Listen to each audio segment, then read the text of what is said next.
সাবেক সফল কৃষি ও শিল্পমন্ত্রী মতিউর রহমান নিজামী সাহেব, শহীদ মাওলানা মতিউর রহমান নিজামী সাহেব এবং সাবেক সমাজ কল্যাণ মন্ত্রী শহীদ আলী আহসান মোহাম্মদ মুজাহিদ সাহেবকে, যারা এদেশের এই মন্ত্রিত্ব, এই দায়িত্ব নিয়ে এমন নজির স্থাপন করেছেন, যে নজির আমরা চ্যালেঞ্জ দিয়ে ঘোষণা করতে চাই, এরপর থেকে কোন মন্ত্রী সেই চ্যালেঞ্জ গ্রহণ করতে পারবে না।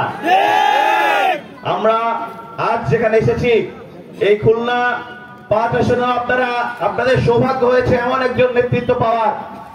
আমাদের সবার প্রিয়, আপনারা জানেন এই খুলনা ডুমুরিয়া ফুলতলা 90-এর দশকে কেমন সন্ত্রাসী জনপদ ছিল, কেমন ডাকাত দ্বারা বেষ্টিত ছিল, মানুষের জীবন প্রাণ নাশ, যেখানে ছেলে খেলার ব্যাপার ছিল।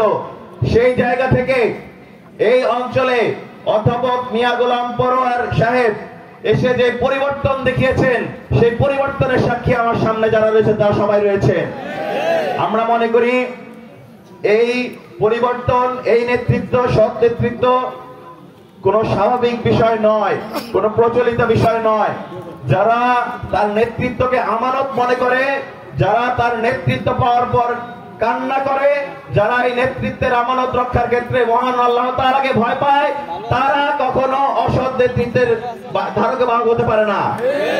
তাদের দ্বারাই এদেশের মানুষের, এই জনপদের মানুষের কল্যাণ হতে পারে।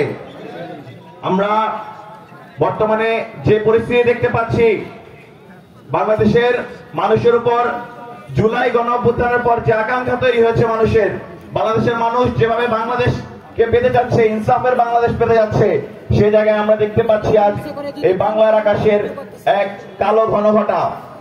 আমরা দেখতে পাচ্ছি আমাদের উপর যে অব্যাহত জুলুম, যে আওয়ামী স্টাইলের, যেই ছাত্রলীগ স্টাইলের যে জুলুম ছিল, যে শেখ হাসিনা স্টাইলের জুলুম ছিল, সেই জুলুমকে কপি পেস্ট করে আবার আমাদের উপর চাপিয়ে দেওয়ার চেষ্টা করা হচ্ছে।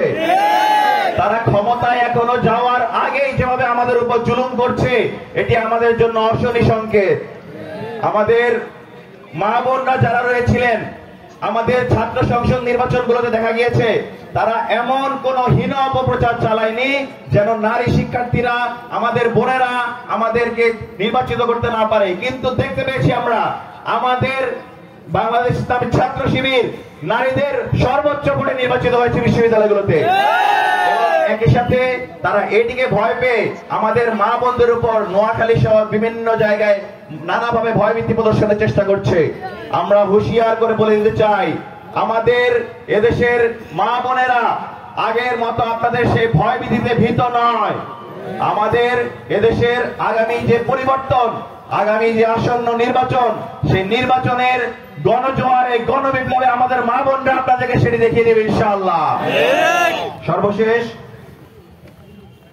বলতে চাই, যারা গত 5 আগস্টের পর 200 অধিক তারা নিজের অন্তর্কন্দলে খুন করেছে, 250-র অধিক চাঁদাবাজিতে হামলা করেছে এবং সহস্রাধিক চাঁদাবাজির যে মামলা রয়েছে, এবং একই সাথে যে অর্ধশতের বেশি ধর্ষণ করেছে, সেই লোকদের হাতে আমার বাংলাদেশ নিরাপদ নয়।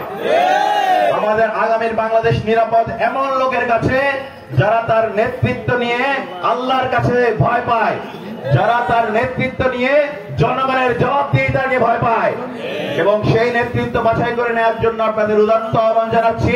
আমরা আশা রাখছি খুলনা ডুমুরিয়া ফুলতলা অঞ্চলে আগামী আসন্ন জাতীয় নির্বাচনে আপনারা সৎ লোকের শাসন বাছাই করে নেবেন, যে নেতৃত্ব আপনার শুধুমাত্র বক্তব্যের ফুলঝুরি নয়, আপনাকে কাজের মাধ্যমে আপনার পাশে দাঁড়িয়ে আপনার সাথে সহায়তা করবে ইনশাআল্লাহ।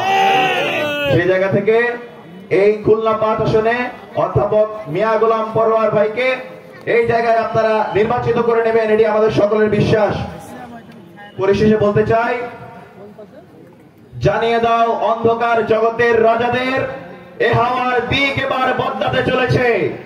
আজ অত্যাচারের এই শেষ রাতটাও দ্রুতই কেটে যাবে। জিতবে এবার চাষা ভুষা, জিতবে মাঝি মাল্লা, সৎ লোকের শাসন হবে, জিতবে দাড়ি পাল্লা। সৎ লোকের শাসন হবে, জিতবে দাড়ি পাল্লা। ইনশাআল্লাহ ইনশাআল্লাহ ইনশাআল্লাহ। আসসালামু আলাইকুম ওয়া রাহমাতুল্লাহি ওয়া বারাকাতুহু।